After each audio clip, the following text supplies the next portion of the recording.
Good afternoon, ladies and gentlemen. Welcome, welcome, welcome for this sweet and warm gathering of China-Africa family. So good to see so many lovely, beautiful, and young and energetic faces here. Thank you for joining us for this event. My name is Gao Junya. I've been producing a China-Africa related podcast called China-Africa Talk. It's a flagship China-Africa program produced by CGTN, China Global Television Network. Today is October the 10th. Does this date mean anything to you guys here?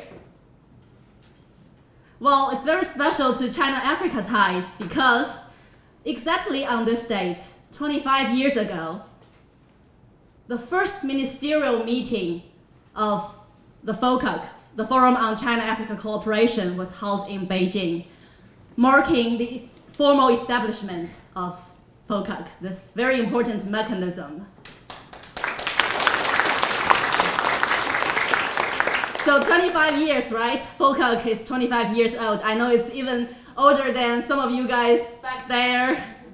Yeah, but 25 years, it is quite a milestone.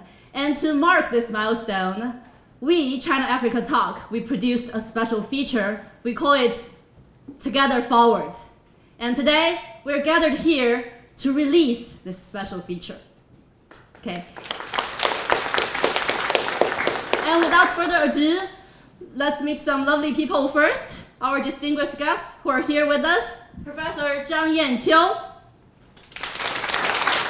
Director of Africa Communication Research Center, the Academy of International and Regional Communication Studies, Communication University of China. And Zhang Yong, Documentary Director, Deputy Dean of the Institute for International Film and Television Department, Zhejiang University. Jiao Xiaoqiang, Chair of the Sino-Africa Science and Technology Backyard Project, Associate Professor, College of Resources and Environmental Sciences, China Agricultural University. And we also have 3 African guests who are going to join us today. They are Jenaba Shanko. She's a brilliant broadcast host and content creator with QTV, The Gambia. And Prince Taokonu. He's an agribusiness advocate from Ghana. And Bridget Mutambiwa. She's the host of China-Africa Talk. And Wang Yizhen. He's the director of the 3 stories we did here in China. So to help you better understand this project, Together Forward, we've prepared a trailer for you guys to enjoy. Okay, let's take a look.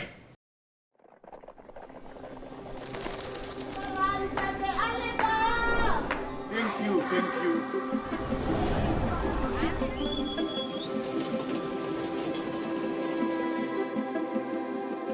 我的非洲兄弟要给我送祝福语。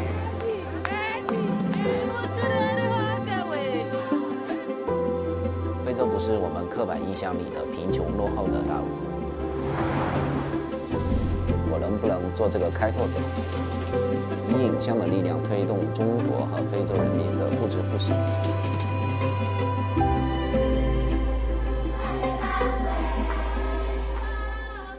The Chinese government brought this book. It has really helped the people around.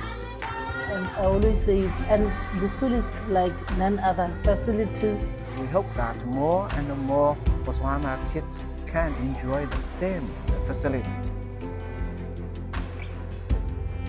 到这儿来，最重要的一个目的是要用你的知识来服务一小农户，每年要待够200天。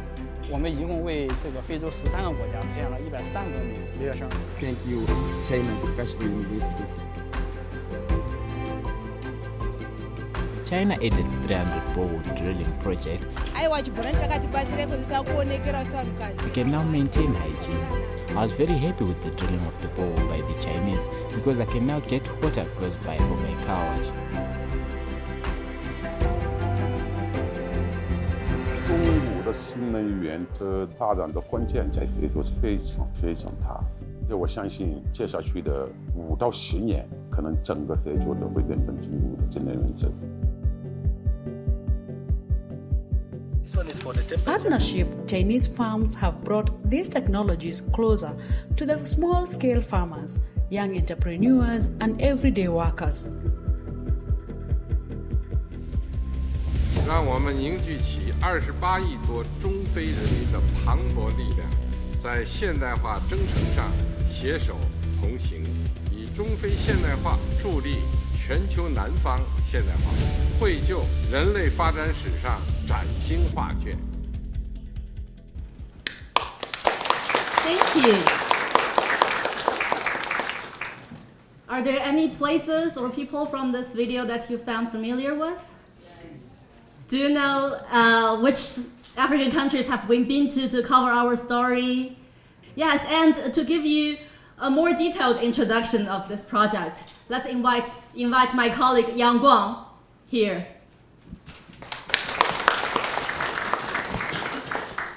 Thank you. Good afternoon. This year we commemorate a significant milestone in international cooperation, the 25th anniversary of the Forum on China-Africa Cooperation, or FOCAC.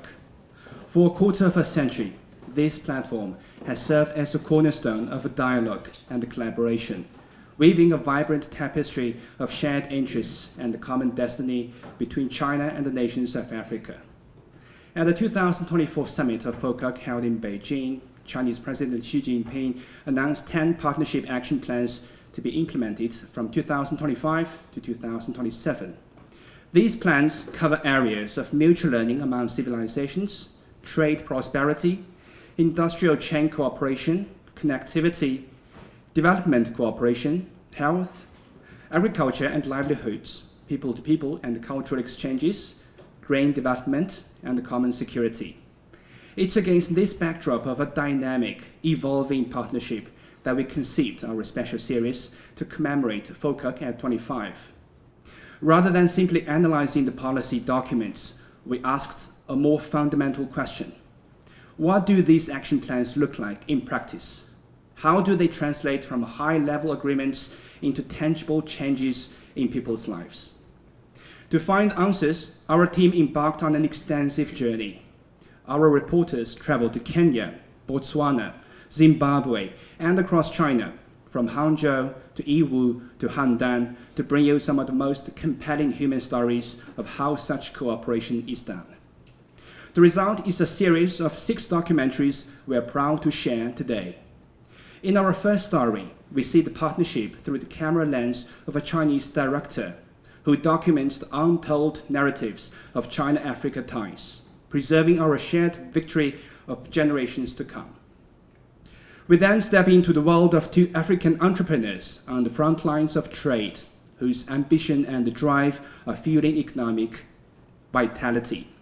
From the economic heart, we journey to a community in Zimbabwe, where China-aided boreholes are transforming daily existence.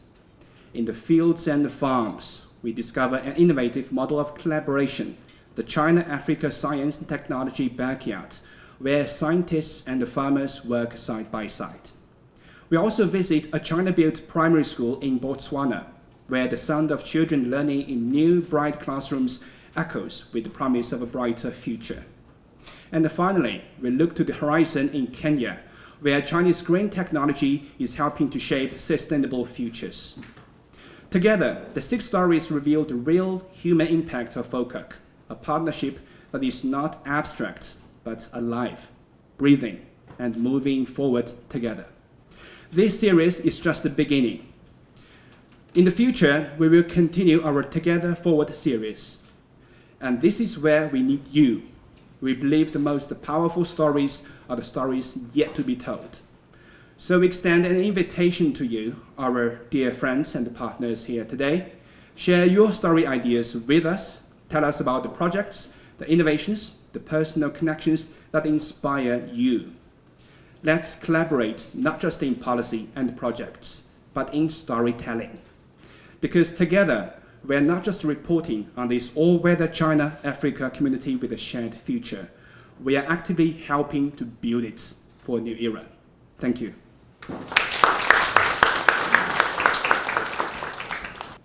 Yes, just like Yang Guang said, our special feature revolves around the 10 partnership action plans.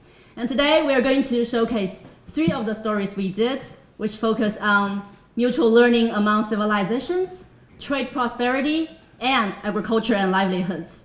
We're going to invite guests on stage to have panel discussions, and we're going to open the floor to you guys here for your comment. So, ladies and gentlemen, now our first video about Director Zhang Yong's journey in documenting China-Africa ties.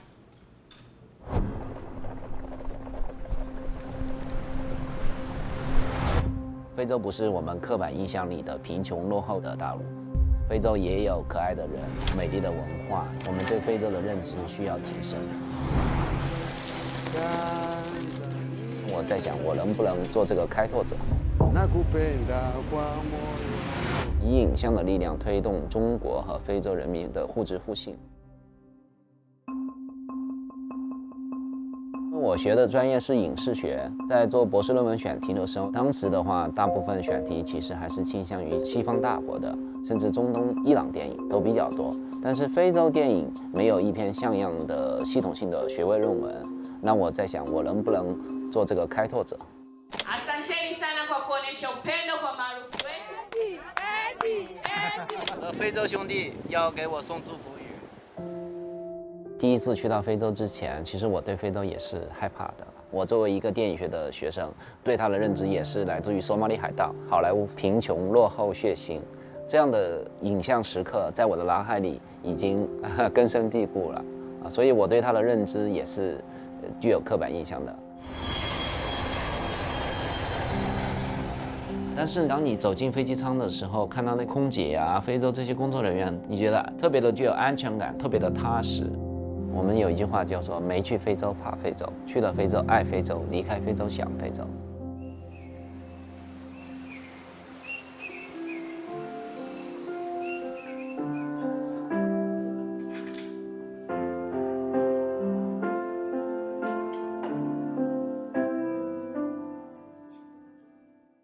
中非的元素再加强一项，比方说他们当时还会说五呼噜，五呼噜是自由之路。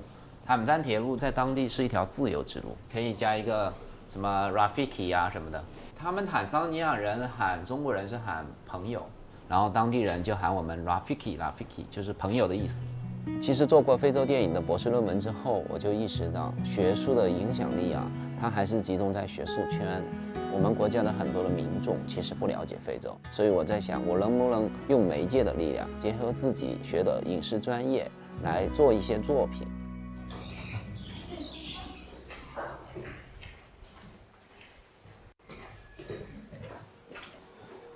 下午好，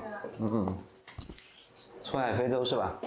我因为做非洲影视研究，除了关注非洲人自己拍的影视作品，也会看西方人拍的。那么我就注意到 BBC 拍了一部纪录片，叫《坦赞铁路纪行》。Because you know, all children love playing with train sets. It's like a giant train set.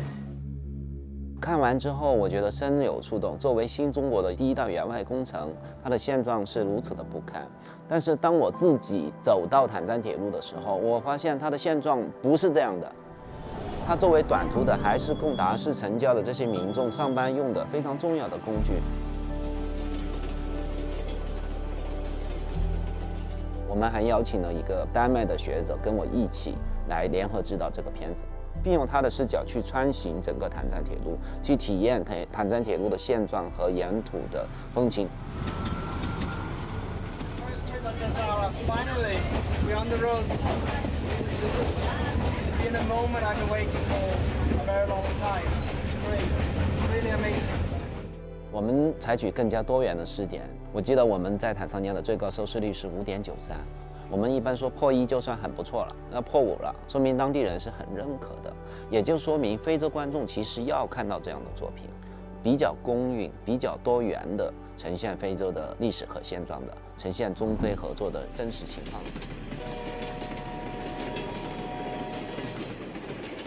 过去的10年间，我们团队拍了5、6部非洲题材的纪录片。我们希望以纪录片、纪录电影的形式，让大家更多的了解非洲，以影像的力量推动中国和非洲人民的互知互信。波比的工厂是我个人比较满意的一部作品。我是2015年就认识他，当时我们拍《我从非洲来》，他当时还是个厨师。2017年他开始做化妆品工厂。是我做纪录片都是从人物开始的，他就会串联起中非的贸易，他如何跟中国人做生意，他如何跟非洲人做贸易，这些中非合作如何影响到他的生活，这些就随之而来都会陆陆续续记录到和观察到。我就指着你了，指我不行哦，那不指你指谁呀？你指我的老公，男哈子。你对这个老公骄傲吗？骄傲，咋不骄傲呢？当时印象特别深刻的一点就是我们刚进入到他们工厂，他老婆就给所有的员工开了一个会，说张老师团队什么都能拍哈，我们工厂所有的东西都向张老师敞开，追踪到了他们很多非常动人的时刻、激烈的时刻。他就5、6千，我们给你7000，你看他拼不拼命给你？那我现在不说别的，刘伟现在你管1个星期。你快点听我说完了，你为什么不愿意？你就知道男人不喜欢女的不听他的话。我经常跟你说这个我不喜欢，但是你改不了。那你现在没有，但是你之前准备不行吗？波比跟他的员工说：“我们不是敌人，我们是朋友。”你不是小孩子了，我这个这么多天，你跟我说话像我是你的老弟似的，但是我能控制住，但是我老婆控制不住。知道吗？你有心下，你就放到你自己的心。我们都是朋友，我们不是敌人。这句话在我的脑海里很深，因为那个时刻，他真的是一句发自内心的想批评一个年轻的员工。我觉得有一个素材特别让我感动，就是波比在车上开着车，带着他老婆唱那个“老婆老婆我爱你”。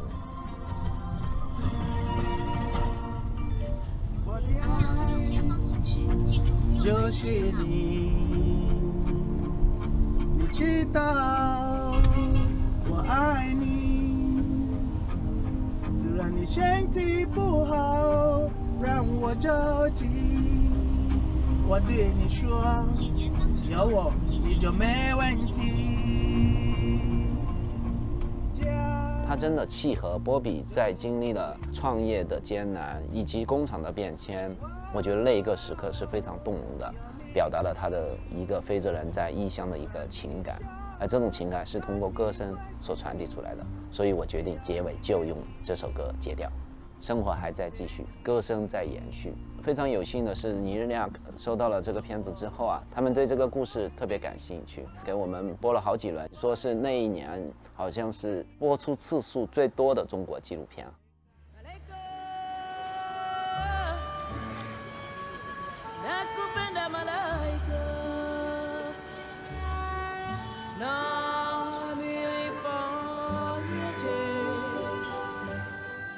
我经常说哈，中非交流，视听为桥。其实，在视听的呈现里面，当地的语言也是非常重要的。我们的纪录片其实现在陆陆续续有10几种语言了。这就是我们声音老师黄老师。今天的国际传播一定要做到精准传播。我们的所有的歌曲一定会用当地的一些音乐元素，比方说非洲鼓。我觉得这样才是一个比较接近非洲的感觉的非洲的音乐。我个人有一个小小的理想，在我45岁之前，我要拍10部中非题材的纪录片。我现在已经做到第7部，我也希望能够团结更多的力量，能够一起做好这件事情。今天的中国是发展中的中国，是不断变化的中国。我理解的中非合作，其实是落到具体的民间，落到我最喜欢的田野的地方。其实中非合作不是一句口号，而是由1分钱的生意、1块钱的生意、一件件非常小的商品、一根根头发所串联起来的。最近几年呢，随着中非合作论坛的召开，以及中非经贸合作中和中非人文交流的推进的话，越来越多的人能够理解非洲，越来越多的中国人走进非洲，也越来越多的非洲人走进中国。影像对于那些没有来过的人来说，特别是纪录片，其实我们都是在做桥梁的工作，我们都在架设民心相通的这种桥梁。而不过我采用的方式是影像，是纪录片。中方愿同非方密切人文交流，在现代化进程中倡导不同文明相互尊重、包容共存，共同推动全球文明倡议结出更多硕果。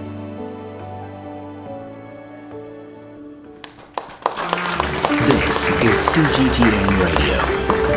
Hear the difference. Thank you, Director Zhang Yong, for bridging the hearts of Chinese people and African people over the past decade. I think via the video we've got a glimpse of Zhang Yong's works, right? Like Tazara, A Journey Without an End, and Bobby's Factory.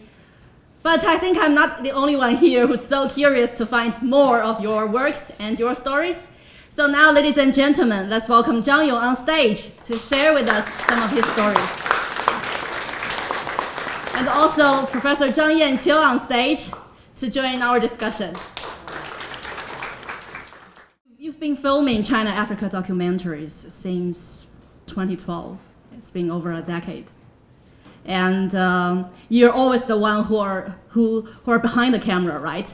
And now in our story, that you're in the spotlight as our main character.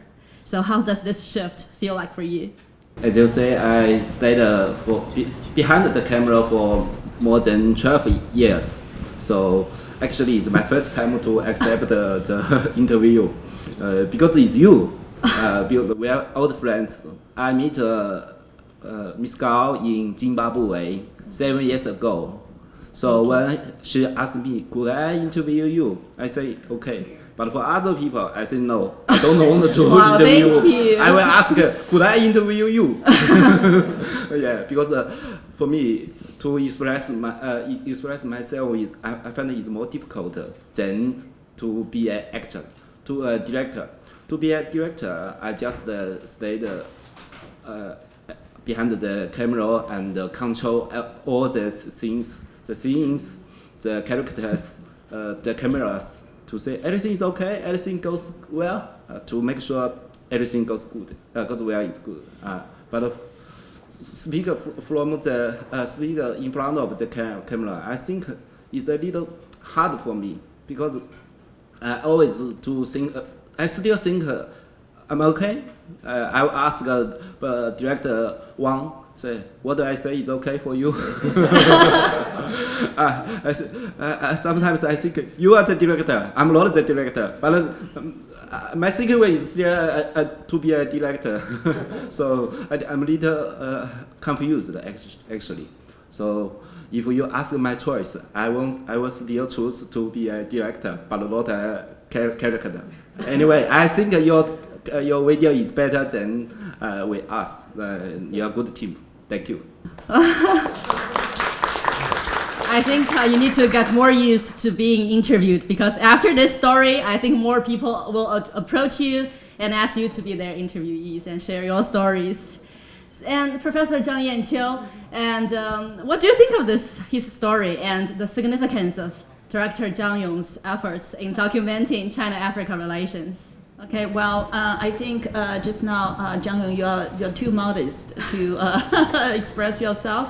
But as a China-Africa media researcher, I really appreciate, your achievement for these years. I remember many years ago that you graduate as a PhD student and you focus on Africa, film studies. That is a very pioneering, research. And from this documentary, and actually it's a very impressive. And one is, I think you made a very good example how to tell the story and about, how to represent China-Africa, friendship, especially the Tazara Railway. That is a historic, symbol for China-Africa friendship, but actually it might be, misrepresented by Western media. So your story tell us authentic, real, cooperation between China and Africa. And what impressed me most is your camera focus on those so-called small potatoes, those people, those real people's life, people-to-people exchange life, China, Africa, the marriage, the life there. So that will give us a real picture about China-Africa culture exchange, civilization, studies between each other. And also, I think most important is you are not only a researcher in Africa media and television and film studies, but also you are a film producer. So you make a very good combination about the two, because I noticed that after you're making some documentary, you will publish a book over that. So you set up a good link, not only between the people to people, between the two sides, but also set a lot of, you're sort of academic opinion leaders, and to lead the public, discourse over China-Africa cooperation, and especially people-to-people exchange. That is very, very, significant for me, I think. Thank you. Wow, Professor Zhang Yong. Keep it up. So you're going to make 10 documentaries, China-Africa documentaries, before turning 45. How many works have you done now? I think it's 6. Already 6. Oh, 7. Wow. Thank you. And just during your filming and interviews, what valuable lessons or experiences have you learned from your African counterparts? Yes, very good question. Before I started to make a documentary about the China-Africa relation, China-Africa exchange, I think I will tell a story about the African people. But when I begin to work with them, I find that I learn a lot from them. For example, when we made the documentary Africans in EU in 2015, I worked with the PhD of Zhejiang University in our school, Somali Hedan. Now she is the ambassador of Somali ambassador in Beijing. I think Hoda and other African friends taught me a lot about how to keep balance.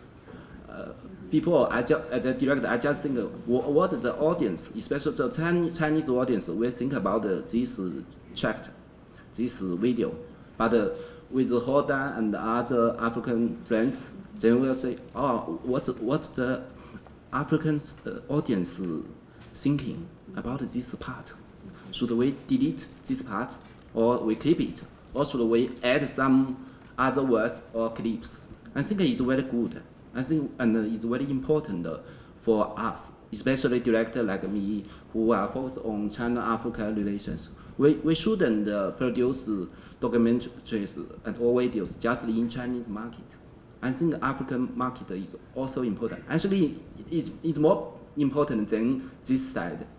For me, I'm trying to keep balance and make a good communication with the international audience. I'm very proud that we make some documentary films and music videos with African support. Especially in our music video, we have some African instruments and African style. Could we show a little Yes, bit? and you're going to share with us one here, an MV done by director Zhang's team. Okay, let's have a look.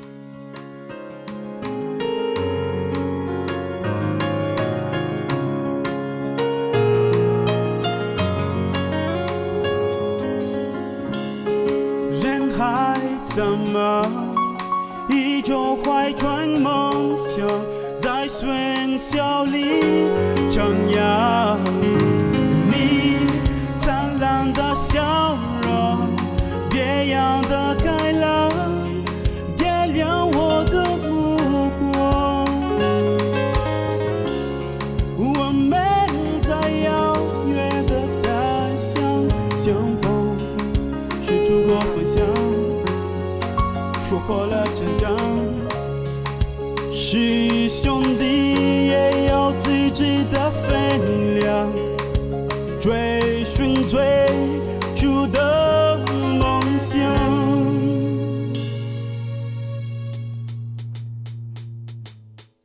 I swam the White Nile, crossed the Golden Sahara, climbed the tall pyramids and found myself here. I swam the White Nile, crossed the Golden Sahara, climbed the tall pyramids and found myself here. My dream is yours, your dream is mine. You want happiness, and so do I. 我们都一样，在湖北大海洋，绽放狂浪，勇敢出闯。Oh, right here with me, right here with you. Now from her.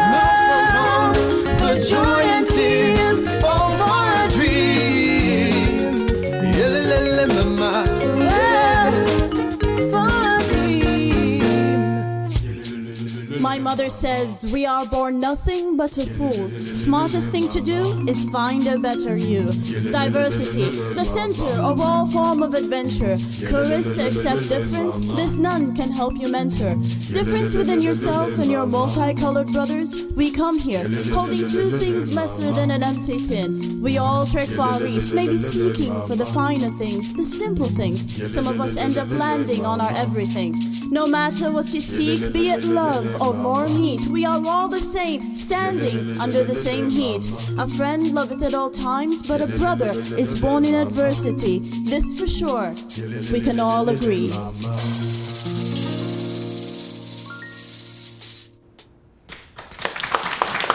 Thank you.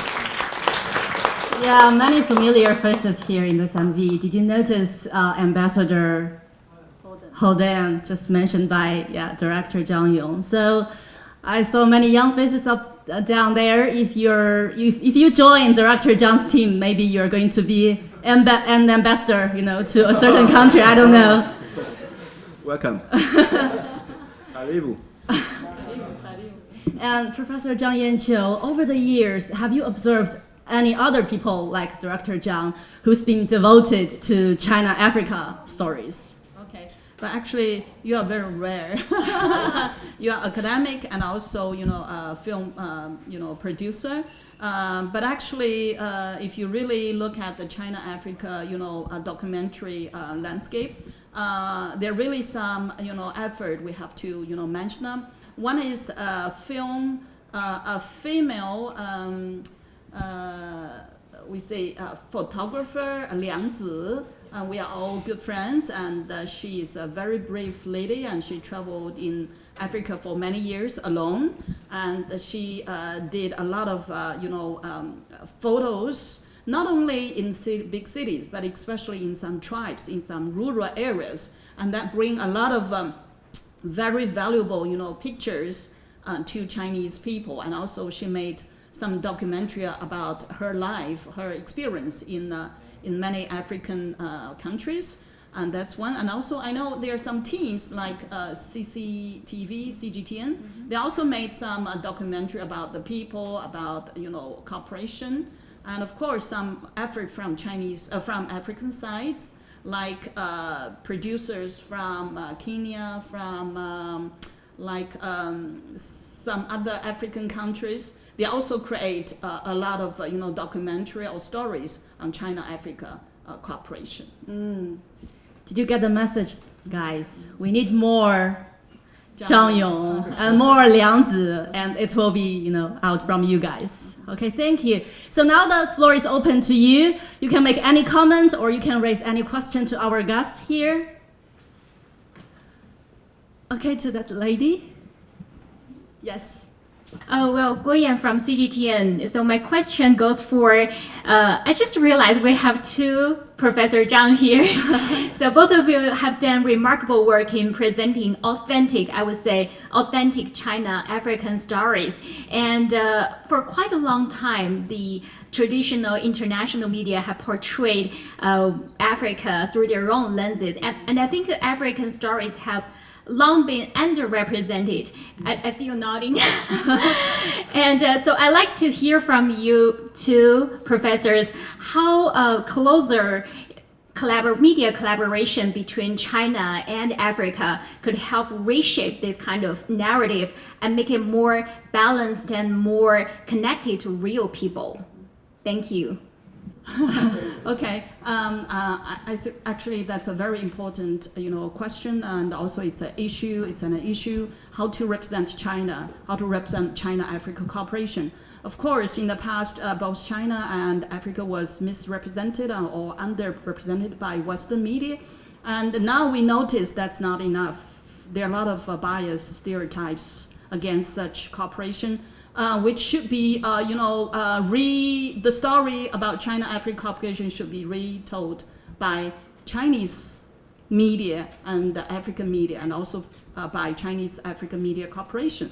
So this is very important. And from Zhang Yong's, documentary, we see your documentary also is showed us how to correct the bias or the misinterpretation or misperception about China-Africa cooperation from the historical perspective and also from the real people's life perspective. That is a very, authentic and nuanced, documentary, which I think will be appreciated. I agree with you. Yeah, I think this weather is very good for this question. Together forward. Yeah. When I first started the documentary films, Africans in Yiwu, I'm the only director. But after working for like 30 days, I think I should invite African friend together. To co-direct this documentary. Then I found Ho Dan. She is a PhD student of our university. Yeah, and she first refused that. She said, "I'm not a filmmaker. I just I research." I said, "No problem. I will be charged. Of the filmmaking part, but you be charged of communication with the characters and for other and asking questions." I think we co-direct. This co-direct model is very important for China-African media or film cooperation because we are different. Yeah, I know how Chinese audience is thinking, but she understands how African audience will think about which part they will like it. So we only with the exchange and communication with each other, we made this documentary to be a little success. And I'm very happy and I'm very proud. After our documentary, she was funded by the government. And she accepted the interview of BBC, and the government fund her. And she's very good at expressing and very good at the ambassador, to be ambassador between China and Somalia now. I will meet her tomorrow. I say, now I'm still the director. You are the ambassador now. Please still support us more.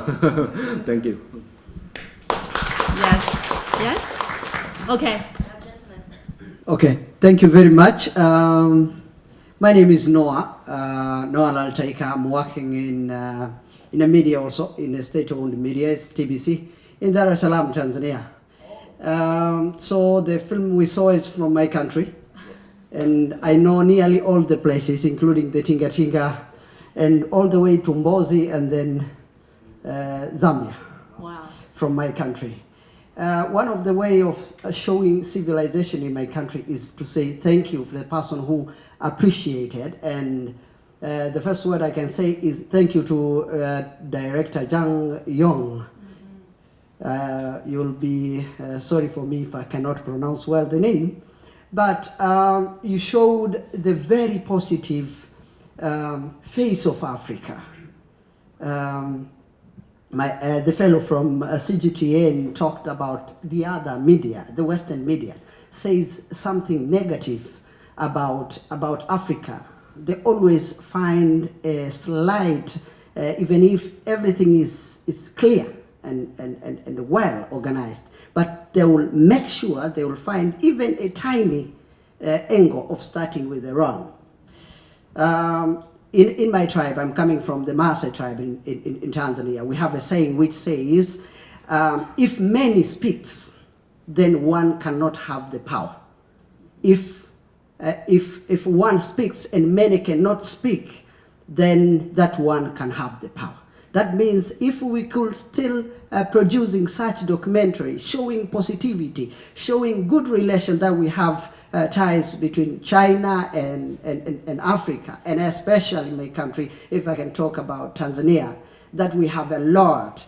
The other time, Professor was telling me about the library, the very beautiful library built by China in my very prestigious University of Dar es Salaam. In Dar es Salaam, when we see that library, we see the face of China. We see people from China. We see this is our blood brothers and sisters. So thank you very much. And your work is really valuable, and this was nearly blowing me the tears, and I remember home. Thank you very much.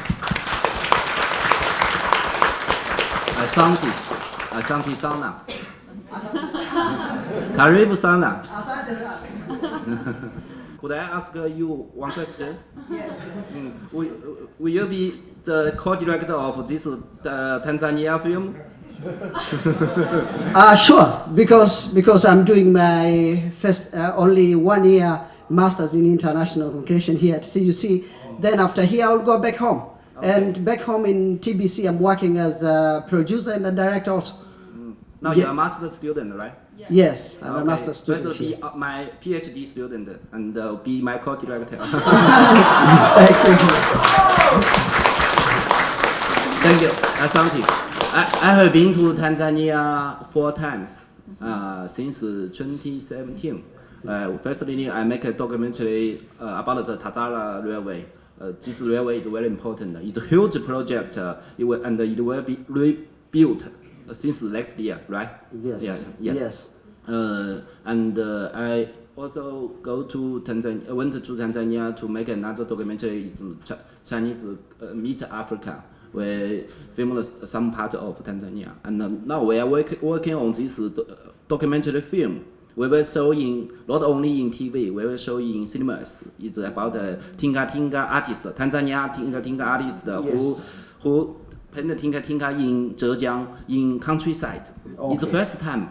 Yes. We usually we can find African art in universities, in libraries, and in different institutions. But we cannot find African art in Chinese countryside.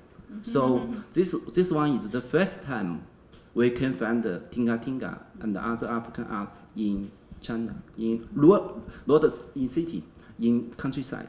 So I think it's very interesting. And last year we follow him to go back to Dar es Salaam, his hometown, to film his marriage.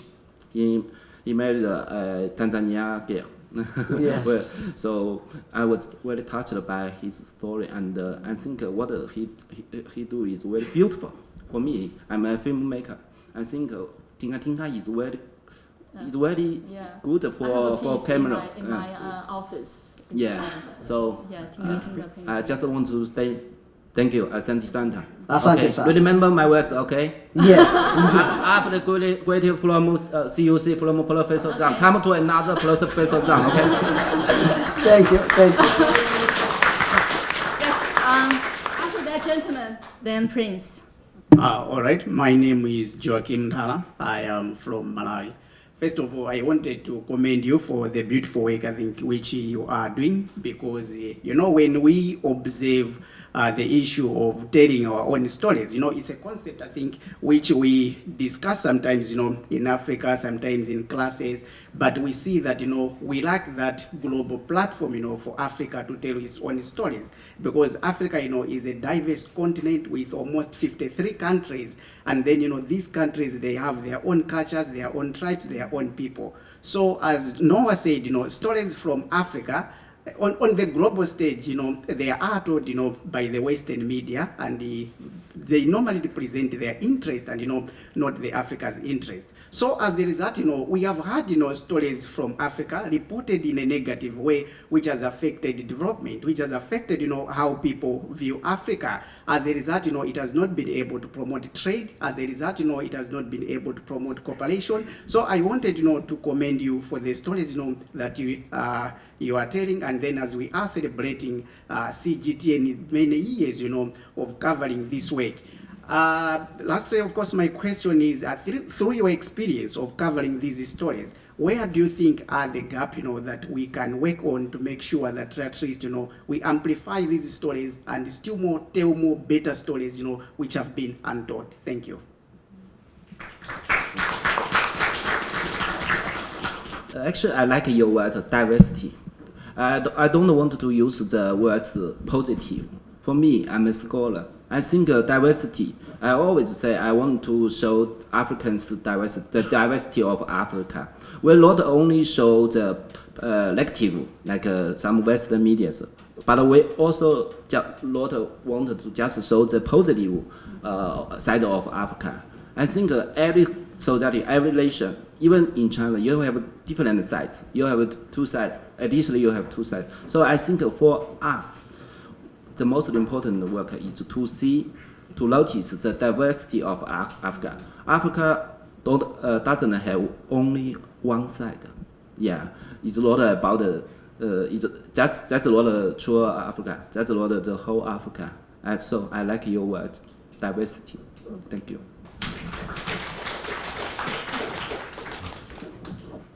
Yeah, thank you very much. Your work is highly impressive, and we are happy for the work you have done. But I want to ask, throughout your movements in Africa, filming in Africa, I want to know, did you experience some challenges? And if there are, kindly share some of the challenges you shared in Africa and on your projects. Also, did you also meet some Chinese in Africa? I think a better direction too would be Chinese who live on the continent of Africa expressing their view on what they also think about Africa. But I think my question is in line. Kindly tell me about your challenges. Thank you. Okay, thank you. Of course, for making a documentary, you have a lot of challenges. You can ask Gao and Wang. Even they make a documentary about me, they have a lot of problems and challenges, I think. But I'm a professional filmmaker. I'm trying my best to support them. Yeah. I remember I was here. This January when I was in Cameroon and Kenya. For the whole week, I stayed in some hospital and to get some more treatment. And after that, every day I still go back to our film crew. Because I'm the director, I should tell the character what they should do and tell our cameraman what they should film. So I feel that time is very hard for me because in Africa you have different. We don't have this kind of hospital or some medicines. So I feel sometimes it's very hard for us. Secondly, I think it's the different country has different laws for filmmaking. People, for example, in Uganda, we can't use the jaw to make some high sky scenes. But in Tanzania, in 2017, it's okay. But last year we go to Tanzania again, it's not okay. So sometimes it makes me confused. I will forget, or sometimes I can't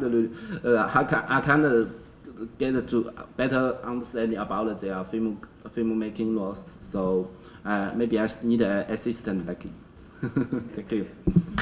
Yeah, I just remember while we were doing an interview with Professor Zhang Yong, he said, you fear Africa before you go, you love it while you're there, and you miss it after you go back to China. So this is the common mentality for Chinese people who've been to Africa. Okay, thank you, Professor Zhang Yong and Professor Zhang Yanqiu. You can now go back to your seat and take a good rest.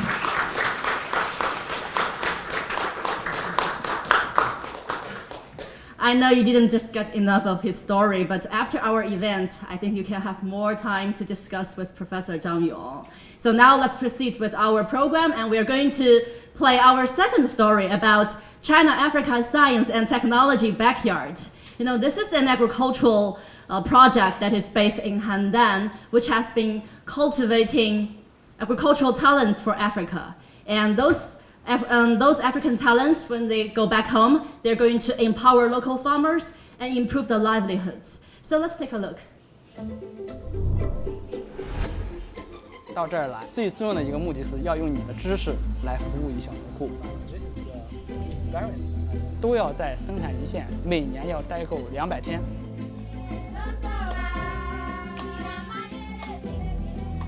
learning from them how they spray pesticides. I was helping them on how they can also spray pesticides. I am a beneficiary of the China-Africa cooperation. I think it's one of the greatest things that really happened to Africa. 从1元一直到现在，我们一共为这个非洲13个国家培养了130多名留学生。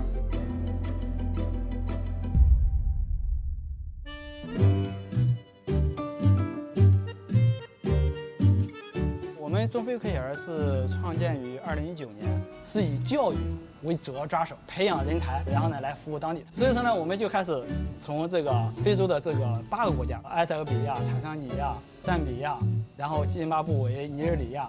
这个课程体系呢，就是我们是借鉴的是科协在国内这个10年的这个运行的经验，在中国培养1年，后到非洲培养1年，回到中国来进行总结毕业。在这里边呢，主要的其实困难是很多的，就是我们的留学生在中国，然后有自己的这个毕业论文的这个指导老师，在非洲还有一个实践老师。这个实践老师的责任就是留学生在非洲期间的一些实验示范的一些田间的这么一个指导。这个过程就是很艰难的一个过程，因为非洲的很多的大学的老师，他是从这个欧美国家来进行毕业之后，然后他的思想里边是想的是要做高端的研究，然后呢要发高质量的文章，他就感觉在生产一线做工作不能够给他这个职位带来他期望的那个结果。好在呢，我们在马拉维、在肯尼亚都找到了，这里面就包括马祖大学的一些老师、马拉维科技大学的一些老师、肯亚塔大学的一些老师，跟我们一块儿来联合指导这些留学生。我们找一下那个装水分的那个测定仪啊，一般是放在这个地表的1米左右。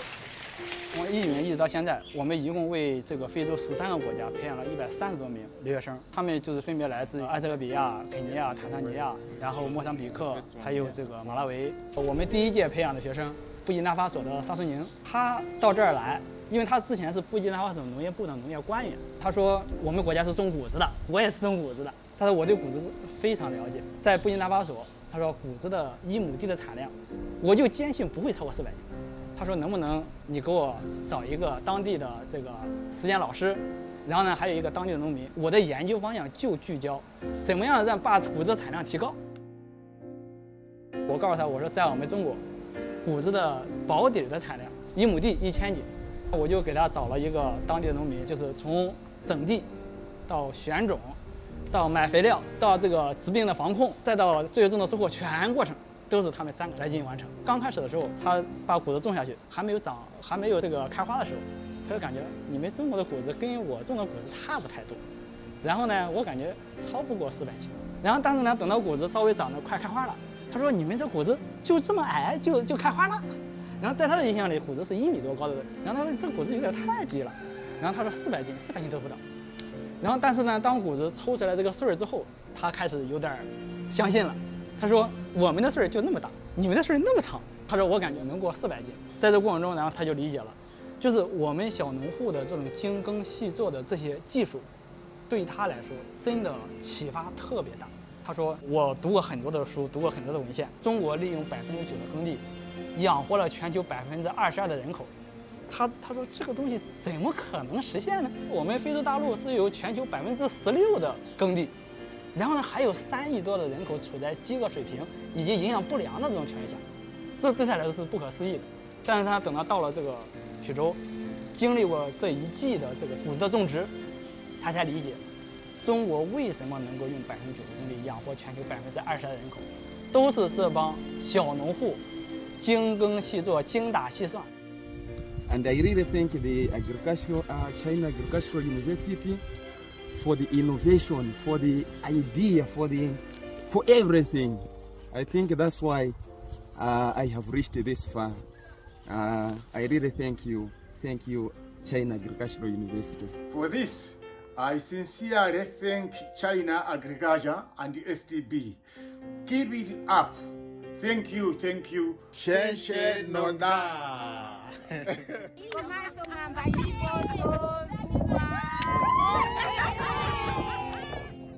You saw this one, so you know it is a very typical that is crop production. in China, it is maize, soybean intercropping. For example, if you grow this one, that you need a machine. Another is another machine.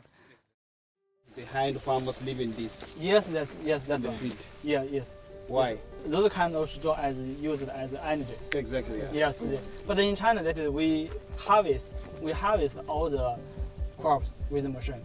我们在种玉米，实现玉米增产了之后，当地的农民以及当地的这个农业官员以及当地农业部给我们提出需求，有没有可能实现农民的正产增收？然后呢，我们才意识到，光解决温饱问题是不够的。然后呢，我们还要让当地实现自我的这种发展，就开始引进了这种间操作的这些技术，同时鼓励这些小农户来养殖一些小的动物，也鼓励小农户呢来种一些经济作物，你比如马铃薯，还有这个西红柿，然后呢还有一些蔬菜，然后通过这种方式呢来提高当地小农户的这种收入。我们从这个2023年的10月份把学生放到了这个科技小院之后，就是在马拉维的3个小院，我们培养的这30个农户，以及这30个农户所辐射和带动的这批农户，他们的粮食产量能到6吨到8吨。去年的时候，然后呢玉米收获，然后一个当地农民告诉我们家的粮仓往年从来没有堆满过，今年我这个粮仓不仅堆满了，我们旁边的屋子也都用起来了。另外是他直接把这个大豆也能够售卖一些，然后能够赚点小钱，然后能够提高他的家庭的这么一个收入。My views on China's assistance to Africa, in this case to Malawi, where I come from, I think it's a good initiative because technologies are transferred to Africa and to my country specifically to help the production that is in agriculture, industry, and other important areas. So I think it's a good initiative. Because China currently is a leader, a global leader, economic leader, and a leader in all aspects of, the economies. When you talk about Greek, you find them there. When you talk about construction, they are there. When you talk about infrastructure, China is there. And so this cooperation is going to go a long way to develop Africa. It is going to help with the development of Africa because more impact is placed on Africa. We are learning from China, and that will help in the development of Africa. 这是我们科技小院，不管是在哪儿，不管是在非洲也好，以及在这个我们的东南亚，以及在南美和拉美国家，我也会将更多的精力持续聚焦中外的国际科技小院集群的这么一个建设，来推动将我们中国所形成的这种技术和这个模式向全球来进行分享。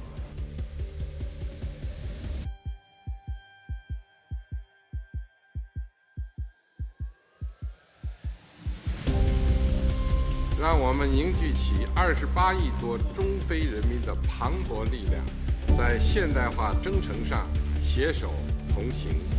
中非现代化助力全球南方现代化，绘就人类发展史上崭新画卷，共同推动世界走向和平、安全、繁荣、进步的光明前景。This is CGTN. Yeah, I noticed you guys all applauded while you saw the farmers from Malawi, right? While he was holding his harvest, the maize, and saying thank you, Nongda. And to know more of to know more of China-Africa agricultural cooperation and China-Africa Science and Technology Backyard Program, let's now invite Xiao Xiaoqiang. He now heads the China-Africa Science and Technology Backyard. Okay. And also, Jainaba Shankal. He's a broadcast journalist and content creator with QTV. She's been following agricultural and climate-related issues as well. Okay.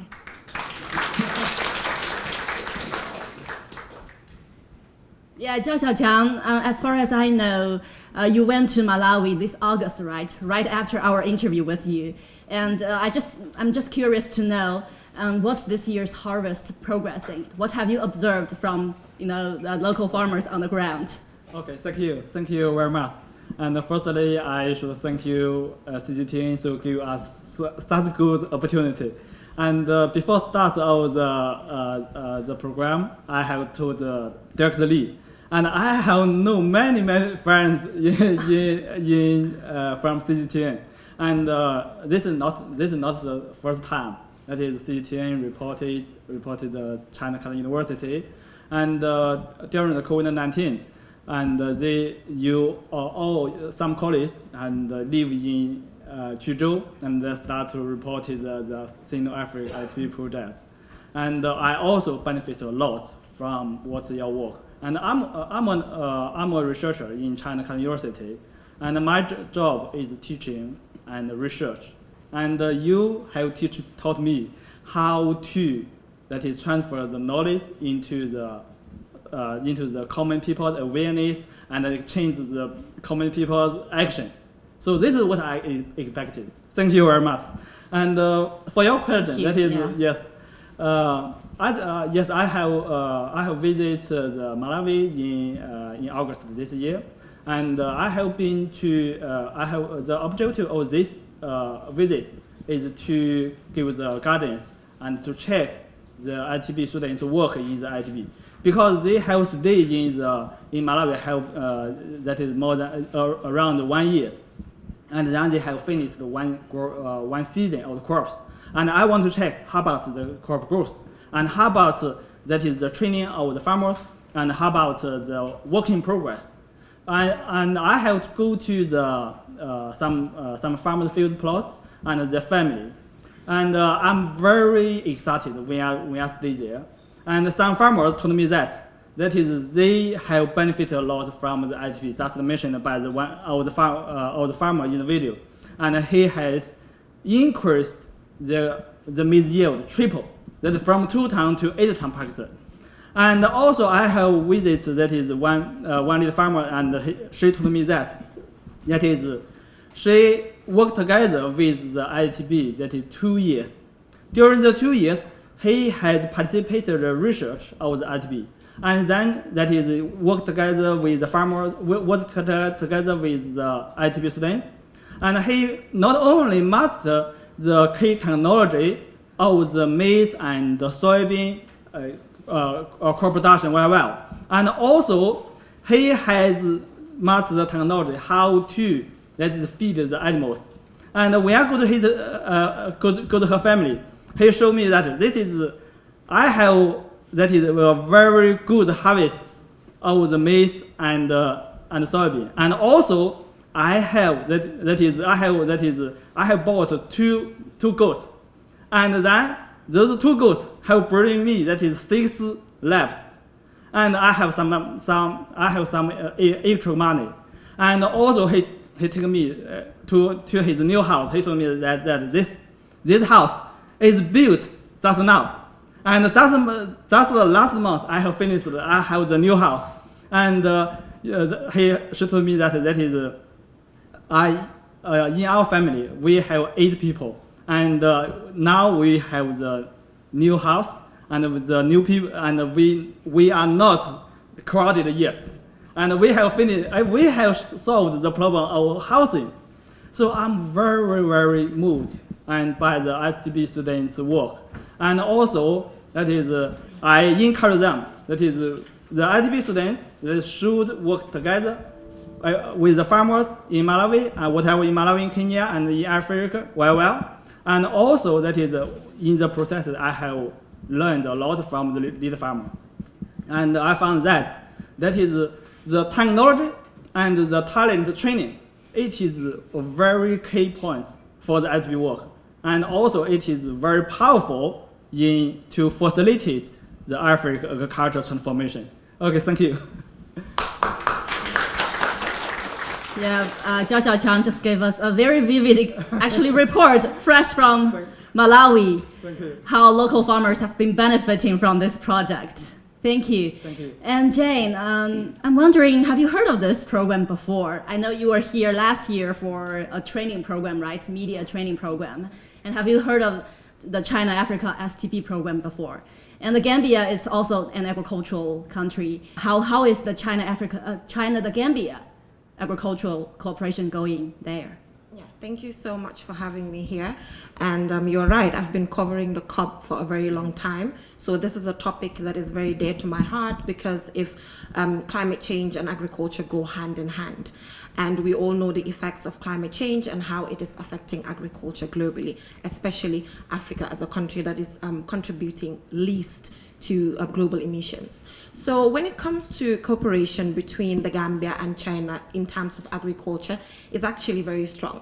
So agriculture in the Gambia is the backbone. Agriculture is the backbone of the Gambia, and Gambia as well is a country where there's a lot of irregular migration, even though agriculture is the backbone of the country.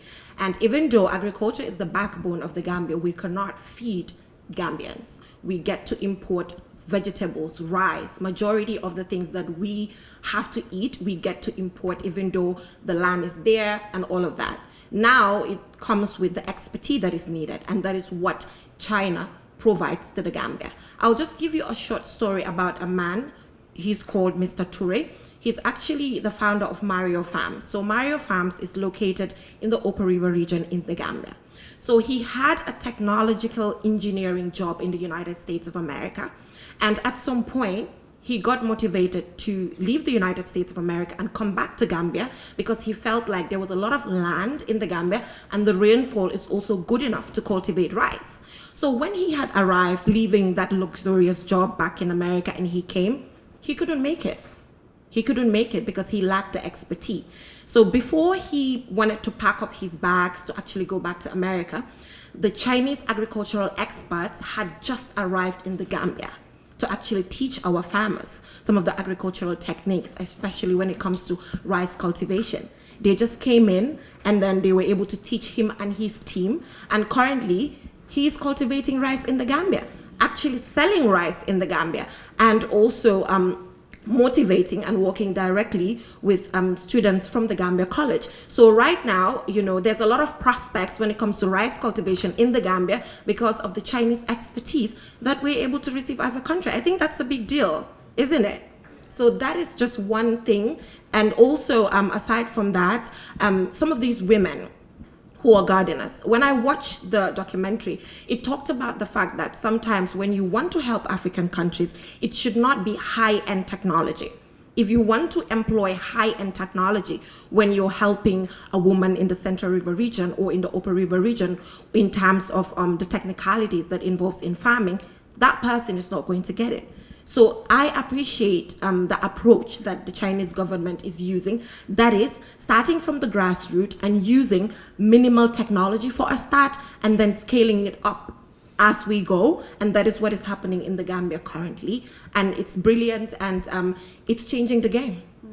And the gentleman you mentioned, what's his name? Mr. Toure, the founder of Mario Farms. Actually, I did a story on him that I will share with you later. Sure. We went all the way to the Upper River region to feature him, and he visited China before. I think Chinese Foreign Minister Wang Yi mentioned him this year's two sessions. Yeah, he was mentioned and he was featured. Musa, right? Yes, and he came. Yes, and he came, and his story has been motivating a lot of young people. So I think that is a typical African story that not just Gambia can point at, but generally the African continent can point at to see a clear manifestation of China-Gambia cooperation or China-Africa cooperation in agriculture. Thank you.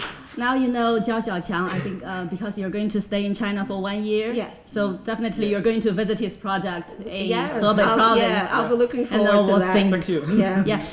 Ladies and gentlemen, as you know, I've prepared such a big note of questions for our guests, but I would like to leave more time for you to interact with them. So now the floor is open. You can comment, you can ask any questions for them. Okay. Thank you so much. My name is Tashoma. I'm a journalist back in Ethiopia and studying international communication at CUC. First of all, I would like to thank Professor Zhang to invite us for this wonderful event. What I want to comment and remark is that you know that Ethiopia is working hard in agriculture, transforming agriculture. You mentioned on your video you have been working with the people in government of Ethiopia. You know that in the past Ethiopia was example of poverty, but now Ethiopia gone a milestone, becoming self-sufficient in wheat production. It was really a great milestone for the country and also for the people. And thanks to the government of China, they are involved in these activities. But what I want to note is that what's your plan just to make these activities sustainable? And also, China recently announced a new climate plan at the UN General Assembly meeting. President Xi Jinping announced the new climate plan. It is really a dangerous situation. Climate change is a dangerous situation for the world. You know that Ethiopia is playing a great role to combat this. Within 8 years plan, we already planted 47 billion trees, and we remain with 2. The plan for 8 years is 50 billion trees. This is initiative of Prime Minister Dr. Abiy Ahmed, and Ethiopia is doing great. So what's China's plan to work together with African countries in combating climate challenge? Thank you so much. Okay, thank you. Yes, I think as far as I know, there is going to be a China-Africa Science and Technology backyard in Ethiopia soon, right? Yes, exactly. So thank you very much for your question. And in the year 2018, it is the first year of the Sino-Africa ITP project. And in the meeting in Sanya, I have met the former Prime Minister of Ethiopia, Haile Mariam. And I report to him about my idea. And he told me, he encouraged me that at that time he is the chair of the AGRA. And he encouraged me that is the Ethiopia, whatever Ethiopia and Africa, needs sounds of science and technology backyard. And at that time, we recruit the Ethiopia students. And until now, we have recruited more than 10 Ethiopia students. And some students have been graduated. And also, that is one Ethiopia student in our project, Nabil. He is, he's in this room. Yes. And that is you have mentioned that whatever that is your the strategic plan of Ethiopia, they planting the crops or they planting the trees. That is all of the work. They need the technology. Technology that is should be first. And how that is we facilitate technology transfer and technology that is located, that is put into the action, that is the talent, the young people. That the young people is the hope of the nation, whatever China and Ethiopia. So this is why that is the Prime Minister of Ethiopia that he encouraged us that is we should facilitate the ITP work in Ethiopia. And also that is last year we have started the ITP work in Ethiopia. And the ITP student, that is he had finished the 1 season of the maize and the crops in very popular in Ethiopia. So I cannot remember very well. Teff, yes, exactly. And this guy has grew the teff with farmers, with the 30 farmers together, and the teff yield has been tripled, also tripled. And how did he do it? Only 3 technology. One is that is to control the population, teff population. And the second one is that is to use the organic and inorganic fertilizer. And the third one is that to control well, that is the diseases. Only the 3 technology can be that is make the green yield that is triple. And also, most important is that the farmers participate in his research. They have mastered very well. And those students he is the student of the CU, but he has bring the seeds of technology to the farmers. And the farmers can tell and also can distribute the technology to more farmers. He view that is, he has developed the enabling environment for the local community to transfer technology, and also that is in local community, the many farmers that is benefit a lot, and they encouraged by the ITB students, and also they think that this farmer can do it, and I also can do it very well. So this is a very, very good that is enabling environment. So that is that is for your question. That is how we can do. That is to work together to collaborate with the Ethiopia agriculture officers. I think that is talents, young people first, and technology. That is with the two things that is we work together. It is a very good that is approach and effective approach to facilitate the agricultural development in Ethiopia. Thank you. Yeah, so I would just love to say something because you talked about sustainability. Yeah. One thing that I've observed, my career as a journalist and covering China-Africa cooperation is the fact that I've observed that most of the projects that the Chinese government does in Africa, but specifically in Gambia, are very sustainable in the sense that, the Chinese experts, when they come all out, to teach you how to fish instead of giving you fish. That is what I've seen in the Gambia. And why is it important now to have the SDB in the Gambia? In the Gambia, we have the University of the Gambia where there's an agricultural department.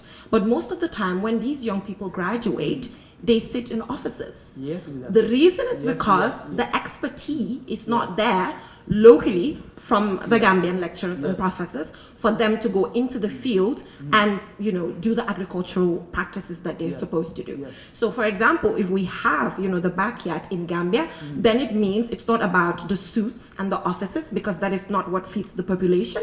It's about going to the farm and having the adaptive practices that we can use as a country to ensure that we go back to the land. And I did mention Gambia is very prone to irregular migration, and part of the reasons is the fact that they cannot go back to the land because they don't know the techniques to use to have high yield. So the moment then, we have the backyard in Gambia, it also means that the young people that you're talking about will have more young people able-bodied in the Gambia, and with the partnership, we'll be able to take agriculture forward as a country. Yes, yes, that's true. That is until now. That is we have seven.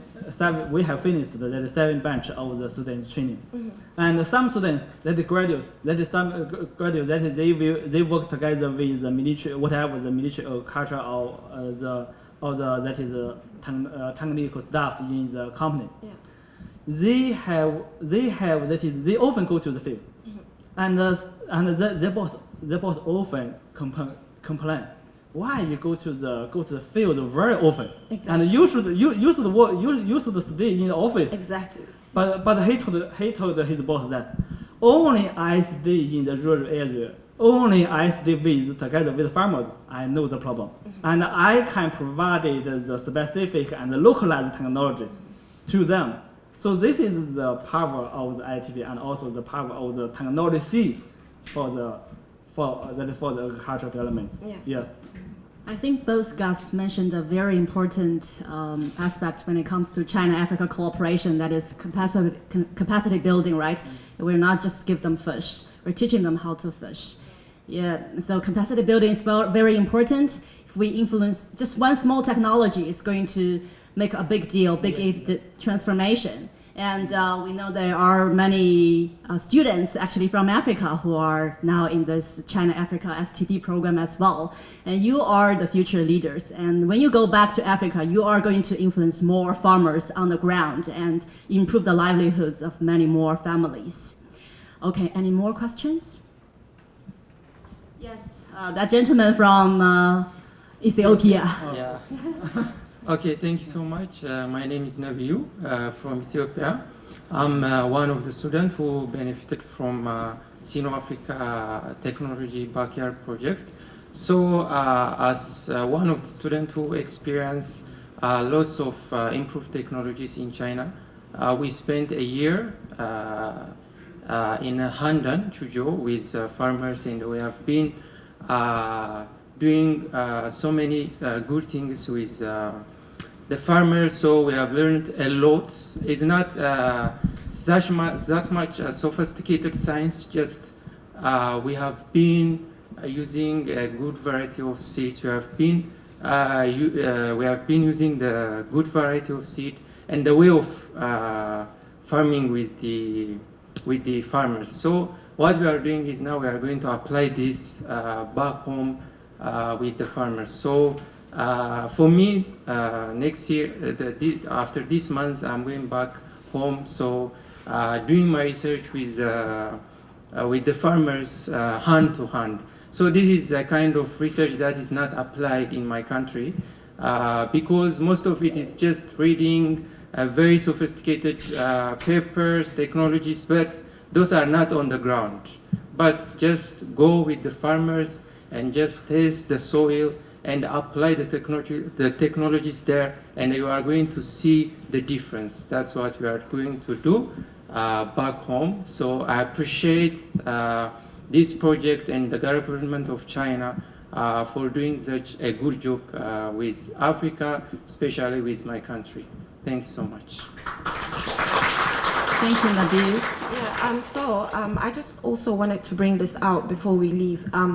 Just recently, the mayor of Holinjiang province visited the Gambia. Yeah. And I'm just bringing this in because during the FOCAC, President Xi Jinping mentioned the tariff cuts that are going to be directed to Africa to ensure that goods and services from Africa will be able to be imported by China. Specifically, these discussions continue during the CIIE.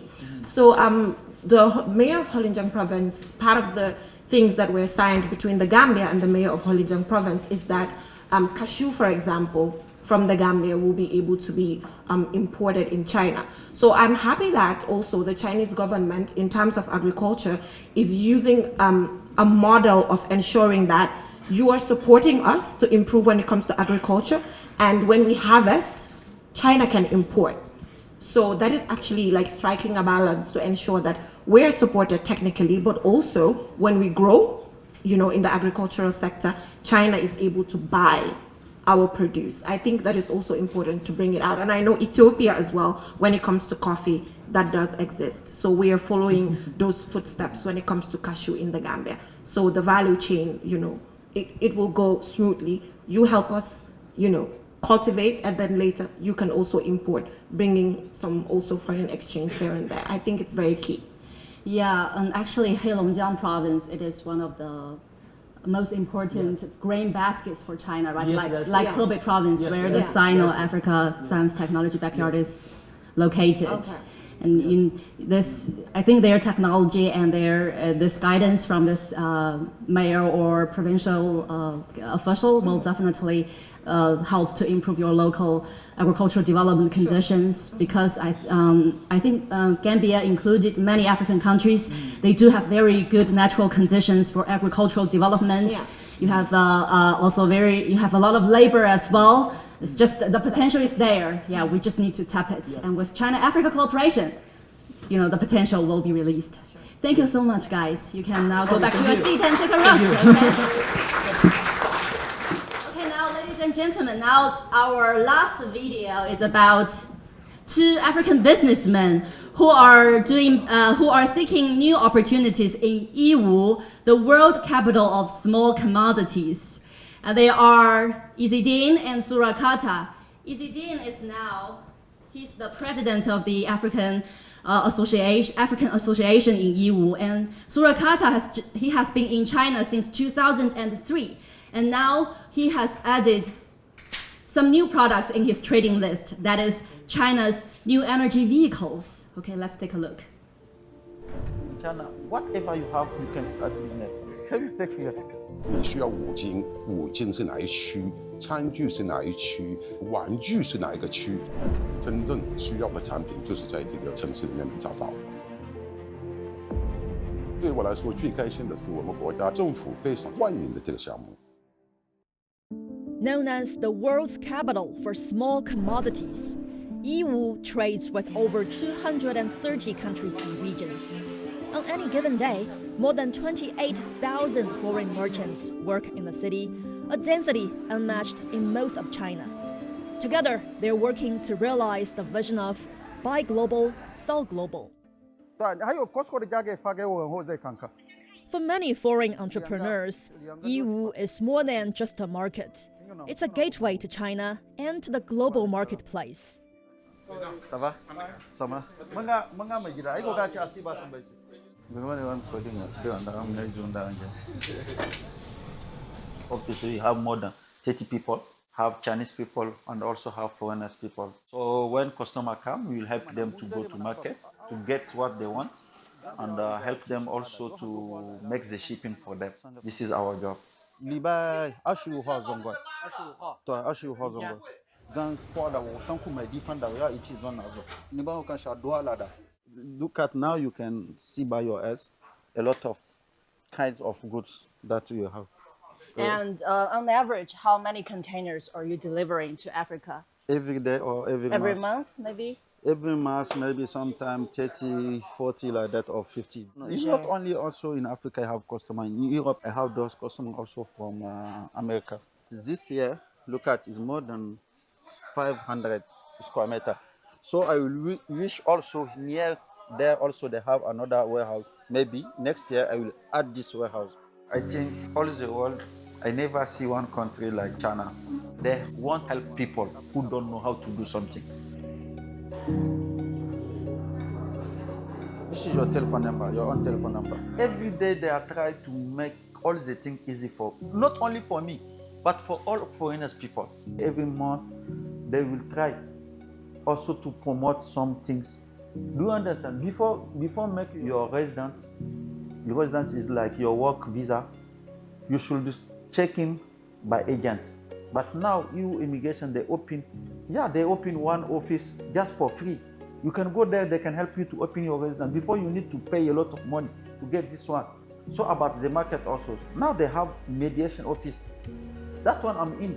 They already send me an invitation to be in. Mediation office is like if you get problem with some supplier, you can go to this office. They can help you to solve this problem.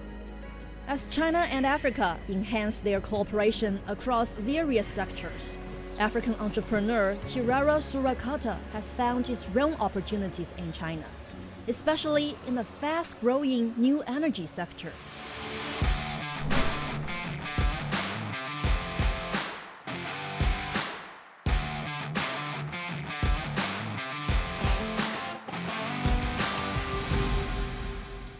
七瓦的啊，原来做一代的。工业是基本上不太发达，在我们那里用的产品都是从中国这里发过去的。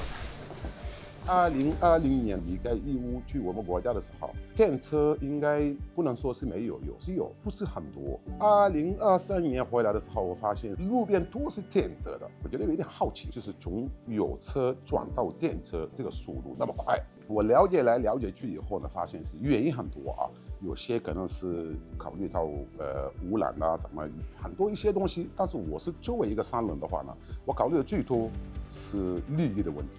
非洲虽然是石油是很多，但是这个油费还是不便宜的。一个新能源车能充到400公里的这些车，你充可能是100多块钱吧。Surakata realized that electric vehicles could not only bring environmental benefits to Africa, but also reduce transportation costs. So he decided to start a company in Africa, introducing Chinese new energy vehicles to the market and launching an African version of Didi ride-hailing service in Senegal. Nous invitons en tout cas les Sénégalais, particulièrement des Sénégalais de la diaspora. 我们这个电车发到我们国家过去的话呢，首先是非常受欢迎。我们是有好几种模式。你如果像我们买这个车，你首付一点钱嘛，我们叫你2-3年以内每一天付一笔钱，那你做到2-3年的话，车可以属于你的。那滴滴模式也有的，有些即使我们这些车拿过去的时候，有好几个人买的是自己用的，也不是做出租车的人，也有这样的一些人，就是认为这个车呢，我能不能向你们买，我自己用，我们也卖给他们。Surakata's EV project is quietly transforming the transportation system in Senegal. It's also creating new jobs, from installing charging stations to maintaining and repairing vehicles. For Surakata, Senegal is just the starting point. He envisions supplying EVs across West Africa through regional cooperation. 第一批车最起码有100多个人或者200个人能去有企业的。Ouais, le confort, am na clean. 中国的新能源车的发展的关键在非洲是非常大，这个是我一点都不怀疑，而且我相信接下去的5到10年，可能整个非洲都会变成中国。Surakata is now working to establish an EV assembly plant in Senegal, training local workers in Chinese automotive technology and further advancing Africa's electric vehicle industry. 中方愿同非方深化工业、农业、基础设施、贸易投资等领域合作，树立高质量共建“一带一路”标杆，共同打造落实全球发展倡议的样板。Did you notice Surakata's brilliant Mandarin, Yiwu-style Chinese Mandarin? Okay, unfortunately, Izidine and Surakata can't make it to our event today, but we do have 2 guests who are well positioned to share this topic with us. So Prince Tokono from Ghana, welcome. Thank you. And Director Zhang Yong again, because he's a very good friend of Surakata. And actually, it was Zhang Yong who introduced me to interview Surakata. Yes, thank you. I'd like to find out, is there any China-Ghana new energy vehicle cooperation project ongoing? Presently, there isn't any. But what the government is doing is that it is giving out tax reliefs for people who want to import cars back into, EV cars into China. I want to say also that the EV industry is an emerging area, and people who are doing that are just doing that on private basis. But most of the cars that are imported into the country are imported from China. Yeah. Yes, of course, this green wave is definitely shaping up the futures of China-Africa cooperation. And Director Zhang Yong, you actually in your documentaries, you've also covered China-Africa trade, right? People who are engaged in this business. And over the years, over 10 years, are there any changes when it comes to China-Africa trade that you have observed? Yes, I think there's a lot of changes since last decade. I began to focus on China-Africa relations in 2014. So during that years, I think most of the businessmen, African businessmen and the EU businessmen just focus on shipping EU goods, Guangzhou goods, products to African countries. It's simple. But for nowadays, more and more EU businessmen and other Chinese businessmen, they are trying to build their factories in African countries. We have interviewed several in Tanzania, Uganda. Even we have industry juice parks in Tanzania and Ethiopia now. So I think it's different from the simple finished products to local production in Africa. I think it's better for African society because it provides more jobs, opportunities for the local people. Yeah, I think what you said is also about capacity building, right? It's about employment and about technology transfer. So because we have quite limited time for our event, for our program, so now we are going to just open the floor to 2 questions or 2 comments, please. Okay, this lady first, and then there's that student over there. Thank you so much. My name is Tamara. I'm from Malawi.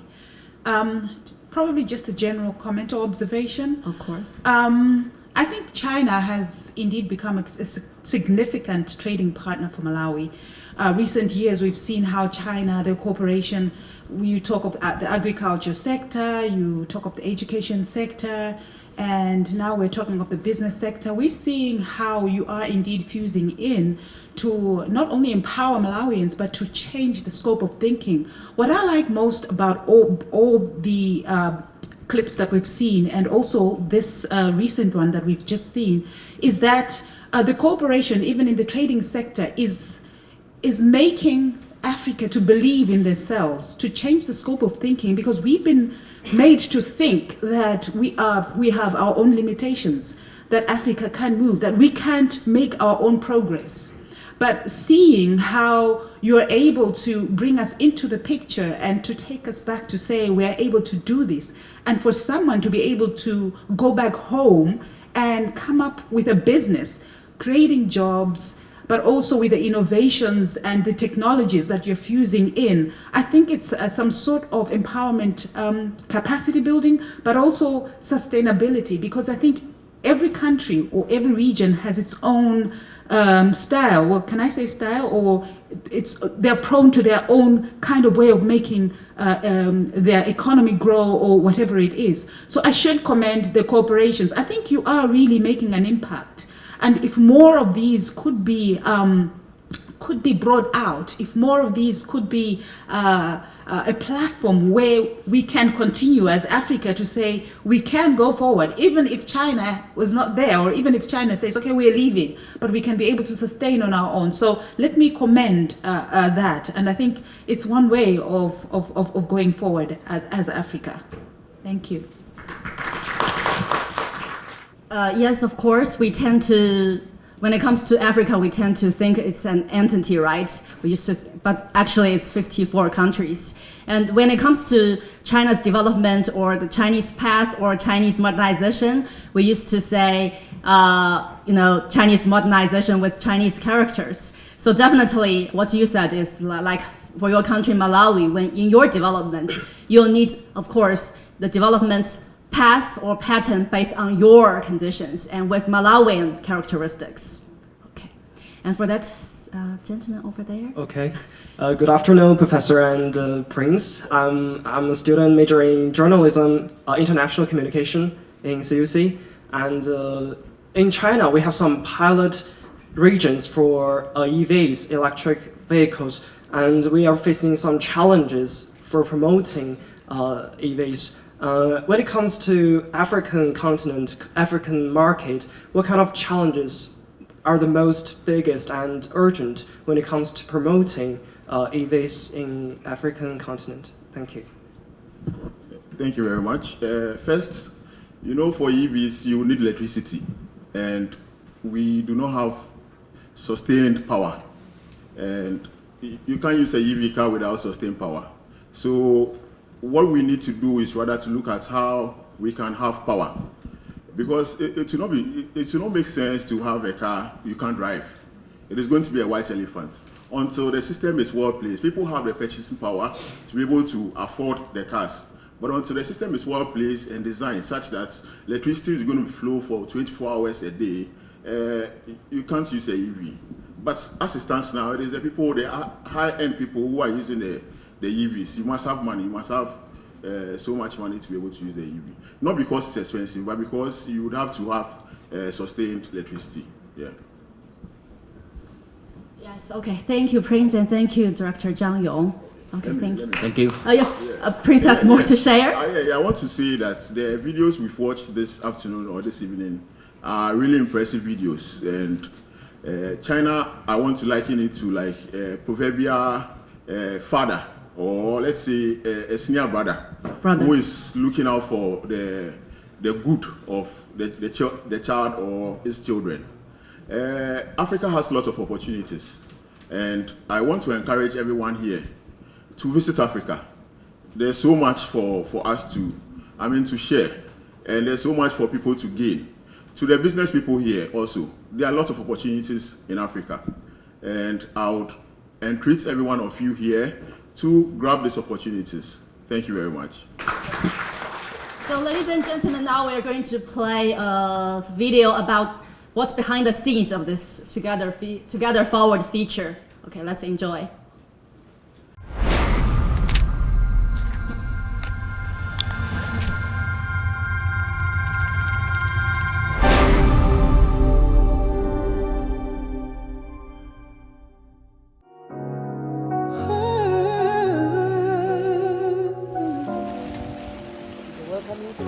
From Beijing to Nairobi's line. Not only also in Africa, I have customers. In Europe, I have Friendship shining For sure, bright. what I would do, Tyra. Yeah, Jungo Tyra. 25 years, hand in hand. As China and Africa enhance their cooperation across various sectors, 都在架设民心相通的这种桥梁。 Our stories told in wells of water, seeds we've sown,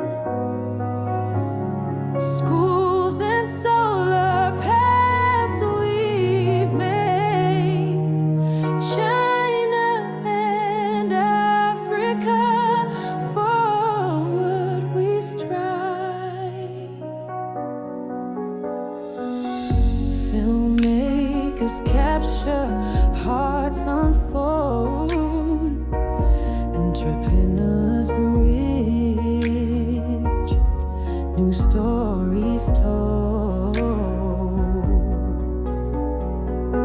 Scientists teach the earth to feed. Together we plant where hope takes seed. Forget our stories told. Like I said, this Together Forward feature, it consists of 6 episodes, and today we released 3 of them. If you want to know more of the stories, you can just follow China Africa Talk. We're going to release it, and we're going to, we've actually already released our podcast version of the stories, which is longer, which will help you know more details of our main guests today. So I think you've also noticed that there are some interview pictures of China Africa Talk, our podcast program. So now let's invite our host, Bridget Mutambira, to give us a brief introduction of our program. Thank you, Junior. Thank you, ladies and gentlemen. All protocols observed. I'd like to take this opportunity to, first of all, thank you. You know, these stories that you see here, it's all because of you. With my colleague here, Junior, we are just the mouthpiece. But the stories are not possible without you. China Africa Talk comes behind the thinking of only a Chinese person can share the stories of a Chinese person and the experiences of a Chinese person. And an African person as well is the best narrator of their own experiences. Just like I think most mothers here will be able to understand that only a mother can explain what childbirth is like. Yes, the doctor is there, but a mother can express what actually goes on in childbirth. So that's the thinking that comes from behind all this. But all this wouldn't be possible without your stories. And as we move forward, together forward, I'd like to encourage you to take time, even as the host of this program, take these initiatives seriously. Take these FOCAC initiatives seriously. They form a very essential background and platform for the China-Africa relations, where they're going moving forward. I think, you know, most of the time as hosts, we get very excited when we see the microphone. I'll just end here before I create another episode, but thank you very much. Thank you.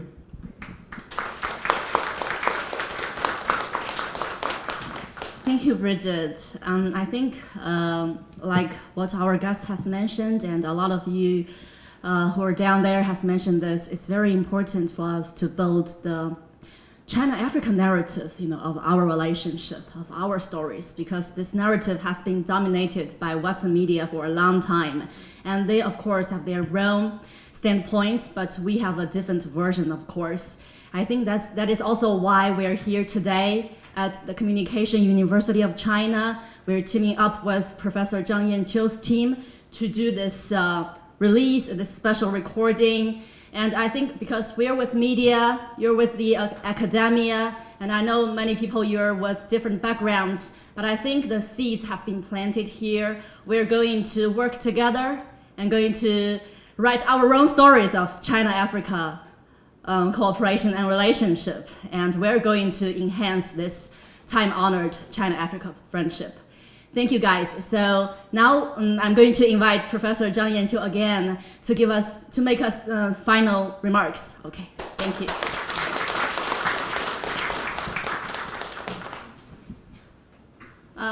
Okay, thank you very much. First of all, I'd like to say congratulations to CGTN, to CGTN Radio, to China Africa Talk for your very successful event.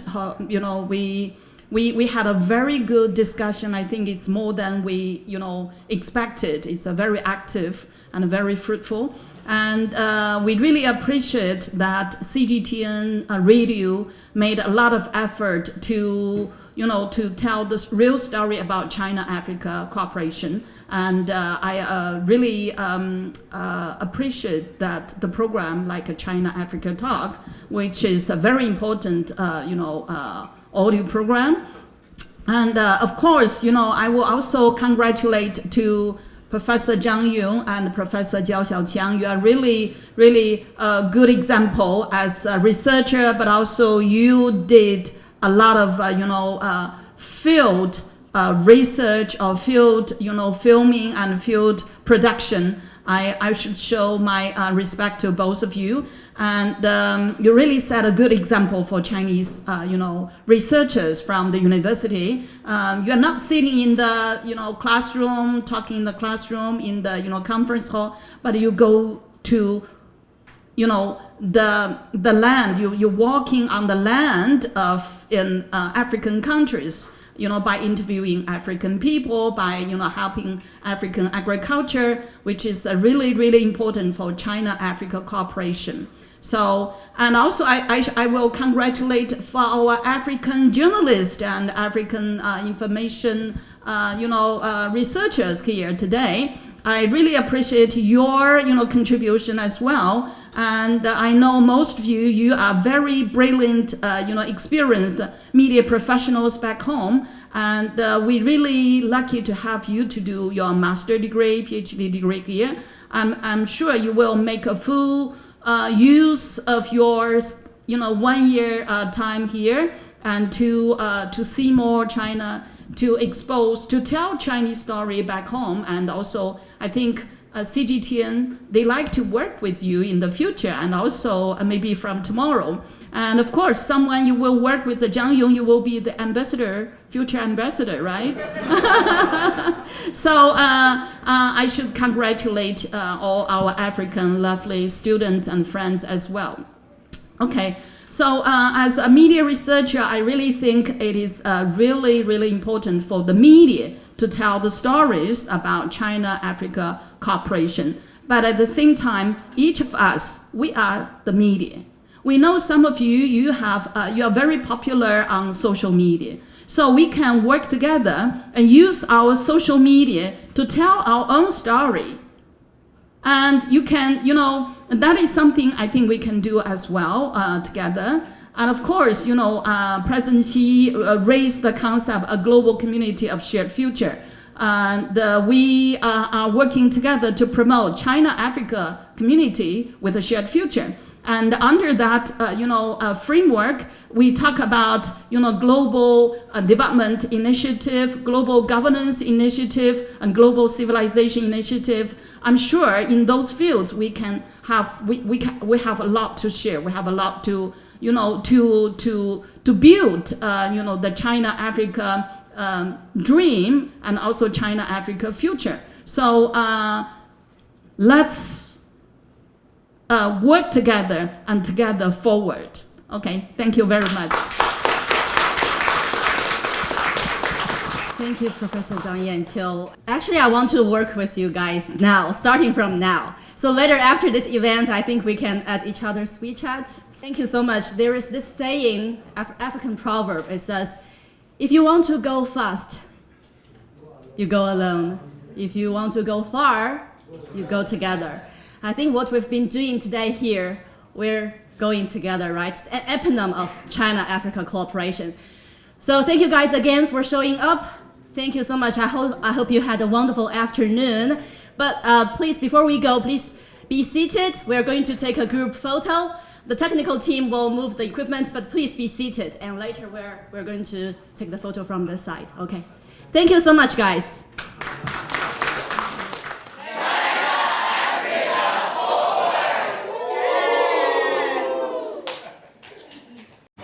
This is CGTN Radio. Hear the difference.